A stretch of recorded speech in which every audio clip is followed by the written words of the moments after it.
విషయంలో జగన్మోహన్ రెడ్డి గారు కేసీఆర్ని చూసి నేర్చుకోవాలి. చాలా నేర్చుకోవాలి. మొదటి నుండి నేను అదే మొత్తుకుంటున్నా. కానీ ఆయన పట్టించుకోడు కదా. ఆయన కనీసం ఆయన సొంత ఛానల్లో కూడా సరిగేయరు. ఆయన సొంత ఛానల్లో కూడా ఆయన కాపాడేవాడు ఉండడు. అది కర్మ. నేను అదే చెప్తున్నా. ఆ పరిస్థితి ఇక్కడ రావద్దని చెప్తున్నా. ఎందుకు గురుజీ? ఆయనకు కూడా ఒక పత్రిక ఉంది. అదే చెప్తున్నా. సొంత ఛానల్ అని అంత పట్టించుకోవాలి. వాళ్ళు ఏ సరిగా ఓకే పొద్దు నుంచి నైట్ వరకు అలా ఆ సంస్థలో ఆయన వార్తలు, ఆయన చేసే పథకాలు చేసినా దాని వాడకం ఉంటుందమ్మా. మనం మీడియా చూపించే విధానం అంటే అఫ్ కోర్స్ జనాలు చూపించినా పట్టించుకుంటలేరు. కారణం ఏంది అంటే జనాలకు క్లారిటీ ఏర్పడ్డది. ఎవరేంది, ఏ ఛానల్ ఏంది, జస్ట్ కరపుత్రిక అంతే తేడా. ఇక జనాలు నమ్మే స్టేజ్లో లేరు.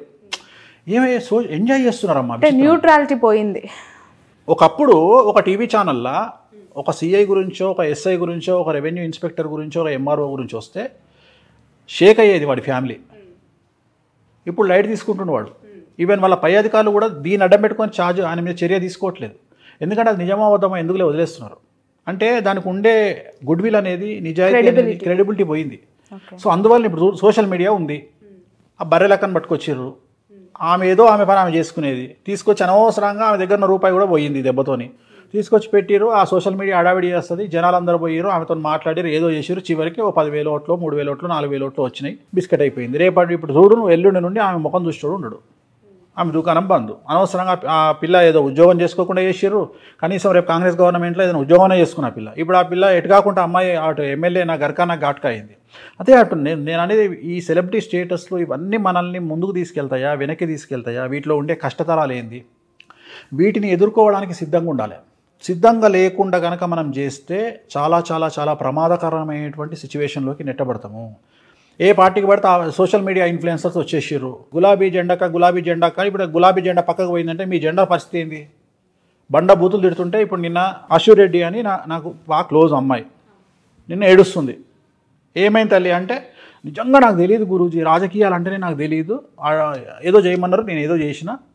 వాడు ఫోన్ చేసి 1 గంటకు తిడుతుండు గురూజీ, రాత్రి 1 గంటకు బండబూతులు తిడుతున్నాడు. నాకు ఏడుస్తుంది లిటరల్గా అమ్మాయి. ఏందమ్మా అంటే, నిజంగా గురువుగారు నాకు రాజకీయాల మీద అవగాహన లేదు, నేను చేసిన తప్పు ఏంటంటే ఏదో వస్తుంది కదా తీసుకున్న టక్కున చేసేసిన. నా పరిస్థితి ఏంది? అందరి పరిస్థితి ఇదే. పాప మా అమ్మాయికి ఏం తెలియదు నిజంగా కూడా. అమ్మాయికి నిజంగా రాజకీయాల గురించి ఐడియా లేదు. ఇట్లా ఎంతమంది చేసిన వాళ్ళందరూ వాళ్ళు ఏమనుకున్నారంటే మేము ఏదో చిన్న ప్రమోషన్ చేస్తున్నామని టక్కున ప్రమోషన్ చేసినట్టు చేసారు. కానీ ఇది రాజకీయము, దీని వెనకాల ఇంత భయంకరమైన సిచ్యువేషన్ ఉంటుంది. 5 ఏళ్ళు మనం టార్గెట్ అనుభవించాలి వీళ్ళ దృష్టిలా. ఎందుకంటే నేను ఏదైనా చెప్పంగానే టక్కున తీసి పక్కకు పెడుతున్నారమ్మా వీడియో పెట్టి, అది జరగకపోతే ఎంబడే దాన్ని బయటకు తీసుకొస్తున్నారు. సరే మూర్ఖులు, నాలెడ్జ్ లేని వాళ్ళు వీడియో లేకుండానే బొమ్మే చేస్తారు. అది కాదు, మనం ఏదైనా చెప్పితే నువ్వు ఇది ఎందుకు చేసినావు, నువ్వు ఇది ఎందుకు చేయాలా, ఏదైనా ముఖ్యమంత్రి కూడా ఏదైనా మాట్లాడితే దాన్ని తీసుకొచ్చి పక్కన పెట్టి నీకు తెలిసి ఎట్లా ఆడుకుంటారు. సో జాగ్రత్తగా ఉండాలి కలియుగంలో. ఓకే, రేవంత్ రెడ్డి గారికి శత్రువుల దాడి ఉంటుందన్నారు, రాజకీయ గండం కూడా ఉంటుంది, పదవీ గండం అంటే ఆయన ముఖ్యమంత్రి ఇంకా ఇప్పుడు ముఖ్యమంత్రి పదవిని స్వీకరించిన తర్వాత జాగ్రత్తగా ఉండాలి అని చెప్తున్నారు. రేవంత్ రెడ్డి గారికి చెప్పేది ఏంటంటే, జాగ్రత్తగా ఉండాలి, మీ మీద శత్రువుల బెడద ఎక్కువ ఉంది. సో ఖచ్చితంగా బగాలముకి సంబంధించినటువంటి రెమెడీస్ చేసుకోవడము, మీరు ఏదో ఆలోచించి మీకు సంబంధించినవి చేసుకోవడము ఖచ్చితంగా చేయాలి. ఆ నమ్మకం ఉండాలి. శత్రు బాధ నివారణం అంటారు బగాలముకి. సో అమ్మవారికి చేయించుకుంటే, అంటే దాంట్లో కూడా నేను రీజన్ కూడా చెప్తున్నా మీకు క్లియర్గా. శత్రువుల వల్ల పర్టికులర్గా పదవీ భంగము, మరియు నేను ఇంకోటి కూడా చెప్తున్నా, ఏదో ఒక సంచలనాత్మక అంటే ఆయన టంగ్ స్లిప్ అవ్వడము, లేకపోతే మీడియా ముందు అనకూడని మాట అనడము, లేకపోతే ఎవరన్నా తన సన్నిహితుల వద్ద మీడియా వద్ద మాట్లాడడం, వాళ్ళు రికార్డ్ చేసి దాన్ని బయటికి తీసుకొచ్చి స్టింగ్ ఆపరేషన్ లాంటివి చేసి ఆయన పదవి నుండి దించేసే అవకాశం ఉంది అని చెప్తున్నా. ఓకే, అసలే సీఎం రేసుకు చాలా మంది పోటీ పడుతూ ఉన్న వాళ్ళు ఉన్నారు. అందుకనే చెప్తున్నా, ఇక అవన్నీ నాకు అనవసరం, కానీ అందుకనే జాగ్రత్త చెప్తున్నా, జాగ్రత్తగా ఉండండి. ఏపీ రాష్ట్రంలో మీరు ఇంతకుముందు అన్నారు, జైలుకి పోయి వచ్చిన వాళ్ళు హీరోలుగా మారుతున్నారు, సొసైటీలో చాలా స్ట్రాంగ్ అవుతున్నారు. మరి చంద్రబాబు నాయుడు గారు జైలుకి వెళ్ళొచ్చు, ముందు జైలుకి పోయిన వాళ్ళు లాస్ట్ కాదు అంటే ఇప్పుడు ఆయన మళ్ళీ ఎన్నికలకు వెళ్ళే అవకాశం ఉంది కదా 2020. అంటే ఇప్పుడు నా లెక్క ప్రకారం మేబీ ఒకవేళ రెండోసారి అరెస్ట్ అయితే పరిస్థితి ఏందమ్మా? అవకాశం ఉందా అరెస్ట్ అవ్వడం? ఉంది, there is a chance. Okay, ఒకవేళ ఆయన బెయిల్ క్యాన్సిల్ అయితే రేపు పరిస్థితి ఏంది? సో నా ప్రిడిక్షన్ నేను మళ్ళీ చెప్పాను కాబట్టి ఇంటర్వ్యూలో ఇప్పుడే చెప్తున్నా, చంద్రబాబు నాయుడు గారు జైలుకు మళ్ళీ వెళ్ళకుంటే ఇట్ ఈస్ ఓకే. ఒకవేళ చంద్రబాబు నాయుడు గారు జైలుకు కనుక వెళ్ళాల్సిన పరిస్థితి కనుక వస్తే మేబీ టీడీపీ ఎలక్షన్ను బైకాట్ చేసే అవకాశం ఉంది, ఇప్పుడే చెప్తున్నా. ఓకే, బట్ సినారియో చూస్తూ ఉంటే బీజేపీ, జనసేన, టీడీపీ పొత్తుతో వెళ్ళే అవకాశం ఎక్కువగా ఉంది. ఎవరు వెళ్ళినా జగన్మోహన్ రెడ్డికి గెలుస్తాడు, సీట్లు తగ్గుతాయి. ఓకే, అంటే నువ్వు అంటున్నావు అట్లా, రేపు పొద్దున ఏమవుతుందో తెలియదు. తెలంగాణ ఎన్నికల తర్వాత ఆంధ్ర రాష్ట్ర రాజకీయాలు మలుపు తిరిగే అవకాశం ఉంది. తెలుగుదేశం జనసేన సఖ్యత మీద అనుమానపు నీడలు వచ్చే అవకాశం ఉంది. తెలంగాణలో బీజేపీతో జనసేనకు వచ్చినటువంటి రిజల్ట్ను బట్టి ఆంధ్రాలో టీడీపీ ఆలోచించే అవకాశం ఉంది. రెండోది ఏంటంటే చంద్రబాబు నాయుడు గారి కాంబినేషను, పవన్ కళ్యాణ్ గారి కాంబినేషన్ ఒకసారి వర్కౌట్ అవుతుంది జాతకరీత్యా. అందుకని నేను తర్వాత ఎప్పుడు నేను చెప్తున్నది అదే, వర్కౌట్ కాదని చెప్తున్నా. ఎందుకంటే చంద్రబాబు నాయుడు గారిది పుష్యమి నక్షత్రము, పవన్ కళ్యాణ్ గారిది ఉత్తరాషాఢ నక్షత్రం, మకర రాశి. అందుకని ఈ కాంబినేషన్ వర్కౌట్ కాదు. రెండోది పవన్ కళ్యాణ్ గారికి ఏలినాటి శని స్టార్ట్ అయింది 2017లో. చంద్రబాబు గారితో పవన్ కళ్యాణ్ గారు సఖ్యత వహించి గెలిచింది ఎప్పుడు? 14లో, అంటే ఏలినాటి శని స్టార్ట్ కాకముందు. 2017లో స్టార్ట్ అయిన ఏలినాటి శని 2025 జూలై వరకు ఉంది పవన్ కళ్యాణ్ గారికి. ఇక్కడ కేటీఆర్ గారి పరిస్థితి ఏందో అక్కడ సేమ్ ఆయన పరిస్థితి కూడా అంతే. అందుకని నా ఉద్దేశం ప్రకారం ఏంటంటే వీళ్ళ కలయిక తెలుగుదేశానికో లేకుంటే ఇంకొకరికో మైనస్ అయ్యే పరిస్థితి ఉంటుంది తప్ప పాజిటివ్ అవుట్కమ్ వస్తుంది అని నేను ఎక్స్పెక్ట్ చేయట్లా జాతకపరంగా, నా ఉద్దేశం ప్రకారం. సో అందుకని రేపు ఏవైనా మార్పులు జరిగే అవకాశం ఉంది ఆంధ్రప్రదేశ్లో. ఓకే, సో ఇప్పుడు ఎన్నికలకి వెళ్ళే అవకాశం లేదు అని అంటున్నారు కదా, ఒకవేళ టీడీపీ వైదొలిగించుకునే అవకాశం కనిపిస్తుందా జనసేన? అదే చెప్తున్నా నేను అనే పాయింట్ ఏంటంటే చంద్రబాబు నాయుడు గారు ఒకవేళ మళ్ళీ జైలుకి వెళ్తే మొత్తం ఎలక్షన్ సినారియో మారిపోతుంది. ఇప్పుడు మార్చి ఎండింగ్లో ఎలక్షన్లు ఉంటాయి ఆంధ్రాలో, మే 1కు రిజల్ట్ వస్తాయి. సో మార్చిలో ఎలక్షన్లు అన్నా కానీ, మార్చి ఎండింగ్ కన్నా కానీ, ఒకవేళ ఈయన సపోజ్ జనవరిలో లోపలికి వెళ్ళారనుకోండి, మళ్ళీ డిసెంబర్లో వెళ్ళారనుకోండి, టోటల్ సినారియో మారిపోతుంది కదా, స్టేట్ సినారియో మారిపోతుంది. బట్ ఈ పరిణామాలన్నీ సింపతిగా మారే అవకాశం లేదా? ఏముండదు సింపతి అంటే. సింపతి ఒకవేళ అట్లా అనుకుంటే జగన్మోహన్ రెడ్డి గారు 2014లో సీఎం కావాలి. ఎందుకు అంటే మా నాయకుడిని ఇబ్బంది పెడుతోంది ప్రభుత్వం, ఆ స్టేజ్ దాటిపోయింది, డెవలప్మెంట్ ఏమీ చెయ్యట్లేదు, ఏముండదు, డబ్బులు ఇచ్చి సోమర్లను చేస్తున్నారు జగన్ అని విమర్శించే వాళ్ళు చాలా మంది ఉన్నారు. అవన్నీ మళ్ళా టైంపాస్ జాతకము. ఇప్పుడు తెలంగాణలో ప్రతి ఒక్కళ్ళు తెలంగాణ అభివృద్ధిలోకి వచ్చింది అని అనుకున్నప్పుడు మరి కేసీఆర్ గారు ముఖ్యమంత్రి కావాలి కానీ కాంగ్రెస్ ఎట్లయింది? ఓకే, అంటే ఒరిజినల్ ఊర్లలో ఉన్న పరిస్థితి, మామూలు పరిస్థితి, మనం మాట్లాడుకునే పరిస్థితికి చాలా తేడా ఉంటుంది. సో ఎప్పుడే కానీ ఓట్లు వేసేవాడు వచ్చి మాట్లాడు, ఓట్లు వేసేస్తాడు అంతే. ఎప్పుడే కానీ ఎవరు మాట్లాడతారు అంటే హైదరాబాదులో ఉండి ఎలక్షన్ రోజు కూడా ఓటీటీ కతుకుపోయి చికెన్ తెచ్చుకొని మందు తాగుకుంటూ టీవీలలో ఎంజాయ్ చేస్తారు కదా, ఓట్లు వేయకుండా, వాళ్ళు మాత్రమే మాట్లాడతారు. పల్లెటూర్లలో ఉండి ఓట్లు వేస్తారు కదా, వాళ్ళకి ఇవన్నీ తెలియదు, వాళ్ళు హ్యాపీగా వెళ్ళిపోయి ఓట్లు వేస్తారు. అది మొన్న వచ్చింది కదా హైదరాబాద్ ఓటింగ్, మొత్తం ఓటీటీలో కతుక్కుపోయి కొత్త సిరీస్లన్నీ చూసి. కమింగ్ టు ఆంధ్రప్రదేశ్, జగన్మోహన్ రెడ్డి గారి యొక్క పేరు జగన్. గా నా అక్షరాలని సంయుక్త అక్షరాలు అంటారు. వారి పేరులో కూడా 2 అక్షరాలే ఉన్నాయి. అంటే జా తీసి ఓన్లీ గన్ అని పెట్టాలా జగన్ గారికి? జగన్ అంటే గా అన్నటువంటిది సంయుక్తము, అంటే ఒక అక్షరంతో మరో సగం అక్షరం కలిసిపోతే దాన్ని సంయుక్తాక్షరం అంటారు తెలుగులో. సో జగన్మోహన్ రెడ్డి గారి యొక్క పేరులో కూడా ఒక రకంగా ఆ విధంగా తీసుకుంటే అవి 2 అక్షరాల కిందే లెక్క. రాబోయేటువంటి శాసనసభ ఎన్నికల్లో ఆంధ్రప్రదేశ్కి సంబంధించినటువంటి ఎలక్షన్స్లో వై నాట్ 175 అని జగన్మోహన్ రెడ్డి గారు ముందుకెళ్తూ ఉండొచ్చు దాకా. కానీ మనం శోభకృతనామ సంవత్సరంలో ఉన్నాం. శోభకృతనామ సంవత్సరే సర్వసస్యాభివృద్ధయ నృపానాంచ మన్యోన్యం ప్రజానాంచ పరస్పరం. ప్రజల చేత ప్రజల కొరకు ఎన్నుకోబడ్డటువంటి ప్రజా సంబంధమైన ప్రభుత్వాలు మాత్రమే ఈ శోభకృతు అనేటువంటి పేరు కలిగినటువంటి సంవత్సరాల్లో వస్తాయని శాస్త్రం. ఇక్కడ అదే జరిగింది.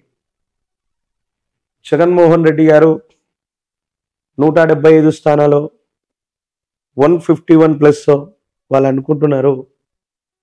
తీవ్రమైనటువంటి ప్రజా వ్యతిరేక సంబంధమైన స్థితిగతుల వల్ల మళ్ళీ అధికారంలోకి రావటం అన్నటువంటి విషయం మీద వాళ్ళు దృష్టి పెట్టాలి. ఏ ప్రభుత్వం కూడా, అంటే అది టీడీపీతో కూడినటువంటి ప్రభుత్వం కానీ వైసీపీతో కూడినటువంటి ప్రభుత్వం కానీ వెంటనే సులభమైనటువంటి మెజారిటీతో ఆంధ్రప్రదేశ్లో వచ్చేటువంటి అవకాశం లేదు. But first priority is Jaganmohan Reddy గారికి సంబంధించిన ఆరుద్ర నక్షత్రం, కాలజ్ఞానానికి సంబంధించినటువంటి స్థితిగతులు, దేశ కాలమాన పరిస్థితులను బట్టి చూస్తే ఆ ప్రభుత్వం బోటాబోటీ మెజారిటీ అంటే కనీస మెజారిటీతో కంటిన్యూ అవ్వటానికి కొన్ని ప్రత్యేకమైన ఎక్కువ అవకాశాలు ఉన్నాయి. విపక్షాలుగా చెప్పుకోబడుతున్నటువంటివి జనసేనతో కూడినటువంటివి.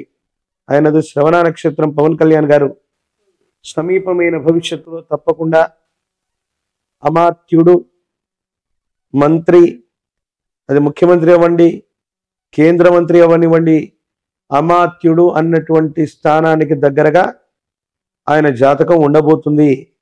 తెర మీద బొమ్మలు గద్దెనెక్కారన్నటువంటి గురుదేవుల యొక్క వాక్య సాక్షిగా పవన్ కళ్యాణ్ గారు సమీపమైన భవిష్యత్తులో, అది ఈ 5 సంవత్సరాల్లో కూడా అయి ఉండొచ్చు, ఈ రాబోయేటువంటి 5 సంవత్సరాల్లో కూడా అయి ఉండొచ్చు, ఖచ్చితంగా వారు ముఖ్యమంత్రి లేదా ఆ స్థానానికి దగ్గరగా ఉన్న అమాత్యుడు ఆ స్థానాన్ని అధిరోహించేటువంటి అవకాశం కూడా తప్పకుండా ఉంది.